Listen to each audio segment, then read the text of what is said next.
5 ways James Webb is going to help us understand the universe. Scientists have big expectations from the recently launched space observatory called the James Webb Telescope, and considering its breathtaking images in recent months, it seems like these expectations will be fulfilled in no time. So how is James Webb going to outperform all other space observatories? Let's find out. Welcome to Space World. In today's video, we are going to talk about 5 ways James Webb is going to help us understand the universe. So if you want to know more about it, then stay with us until the end of the video. The James Webb Space Telescope, the much-anticipated revolutionary newcomer to the pantheon of space telescopes, is finally set to make a big splash. Webb's conception is inspired by the Hubble Space Telescope, the 31-year-old observatory famous for capturing stunning photos of our universe's galaxies. But Webb picks up where its predecessor falls short, says Eric Smith, Webb's program scientist and chief scientist of NASA's Astrophysics division. There's really no telescope like Webb so far, he says. The new observatory, which is slated to launch from northern French Guiana near the equator, is a joint collaboration between the space agencies of the United States, Europe, and Canada. When you see Webb go into space, it's the whole force of human creativity and all kinds of disciplines that push it there. So this latest space-bound contraption is unique because of its 2 capabilities. First, it's big, with a 21.3-foot primary mirror that will make Webb the furthest-seeing telescope humankind has ever built. Secondly, Webb views the universe in the infrared, the zone on the electromagnetic spectrum with slightly longer wavelengths than visible light. It will be the only infrared specialized telescope in space that can see long distances. Its closest challenger, Hubble, works primarily in the visible and has a limited infrared viewing range. Anytime astronomers get a new telescope, it's a kid in a candy store sort of thing, says Smith. Partially thanks to Webb's size and infrared gaze, here are 5 things the telescope will allow astronomers to do. Understand how early galaxies formed and grew.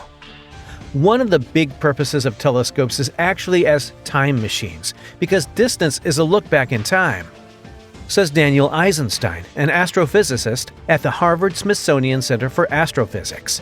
Eisenstein will use Webb's camera to time travel back to when the earliest galaxies were forming right after the Big Bang. When we look at a distant galaxy light years away, we aren't seeing it in its most recent state. Its distance in light years translates to the number of years it takes for its light to arrive on Earth. For example, the closest galaxy to ours is the Canis Major dwarf galaxy, which is 25,000 light-years away. So its light takes 25,000 years to reach Earth. That means when we look at Canis Major dwarf, we're seeing it as it was 25,000 years ago. The further back into space scientists can look, the further back in time they can observe a galaxy. Webb, being the farthest-seeing telescope yet, can root out the youngest-looking galaxies humanity can observe.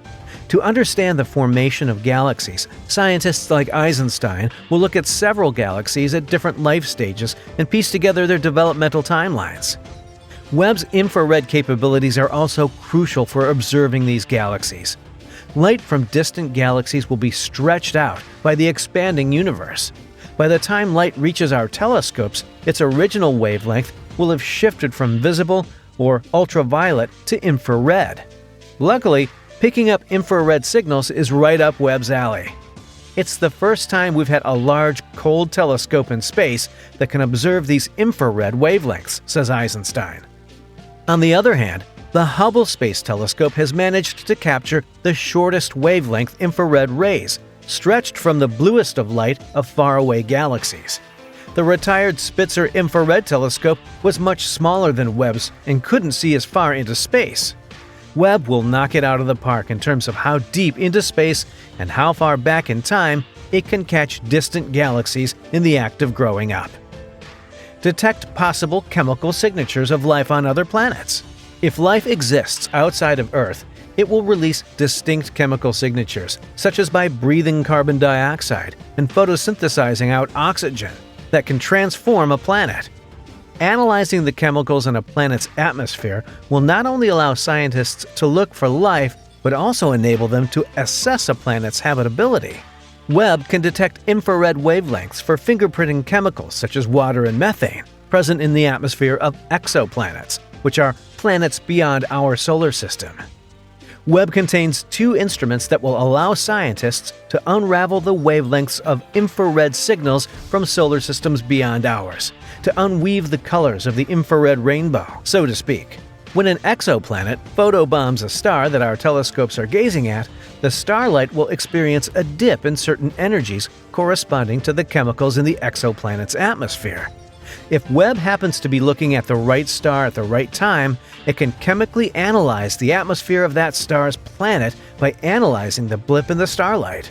Exoplanet science as a field is pretty new, says Munaza Alam, an astrophysicist at Harvard-Smithsonian Center for Astrophysics. Since the first exoplanet discovery in 1992, scientists have found thousands of exotic planets teeming in the universe. They're everywhere, she says. However, humanity's understanding of these exoplanets has barely extended beyond the fact that they're there. It's challenging for current technology such as Hubble or on-Earth infrared telescopes to carry out infrared spectroscopy on new exoplanets of interest. Hubble works on a much narrower band of infrared energies compared to Webb. Ground observatories are shrouded in Earth's atmosphere, which itself is an absorber and scatterer of infrared light. The Earth also emits background infrared radiation that would overwhelm the faint signals coming from the deep cosmos. In space, where Webb will be, Earth's atmosphere and warm radiating surface are out of the way for an unobstructed view of the night sky. So, Alam will be using Webb to survey a motley of Jupiter and Neptune-sized exoplanets, and she's excited to get started. We are really just at the tip of the iceberg. Watch for the birth of stars. The birthplaces of stars are full of dust. While they make for breathtaking photos, the dust blocks scientists from peering right into the heart of these clouds when they look at them with visible light. Luckily, infrared light from stars can penetrate through the dust to give scientists a whole new take on an old view. Red light can pass through the dust in the Earth's atmosphere better than the shorter wavelengths, the blue lights, says Marcia Ricci, an infrared astronomer at the University of Arizona, who is the principal investigator of one of Webb's infrared cameras. The same principle explains why infrared light can penetrate even further through dusty galaxies than visible light. When you look at the setting sun, it tends to look much redder than when you look at it in the daytime. It's the same thing. Hubble's limited infrared capabilities have barely scratched the surface of studying stellar formation. Webb's broader infrared range will enable scientists to peer deeper into the dust. Young stars emerge at the dustiest pockets, where it's most challenging to see through. Thanks to Webb's high infrared sensitivity and spectacular resolution, scientists might be able to sift through the dust to make out these infant stars with unprecedented detail. And Webb might help scientists figure out how the dust cooks up a star, why stars form in clusters, and how planets form around a star. Study black holes from a different angle. Nothing can escape a black hole, not even light, so technically black holes are invisible. Luckily, swirling around black holes is plenty of stuff we can see: stars, dust, and entire galaxies. To study black holes, scientists scrutinize this stellar menagerie similar to studying a shadow to learn about its shadow-casting object. In the past, scientists have used X-ray telescopes to study specific kinds of physics of black holes. These telescopes look at phenomena that are millions of degrees hot and high enough to produce X-rays, such as the violent shredding of stars wandering too close to a black hole. Webb's infrared instruments will allow scientists to see different goings-on in a black hole's corner, particularly the cooler gases and stars dancing around their invisible neighbor. Where stars congregate in a dusty place, luckily, Webb's infrared eye will allow scientists to peer past the dusty curtain and see through it all.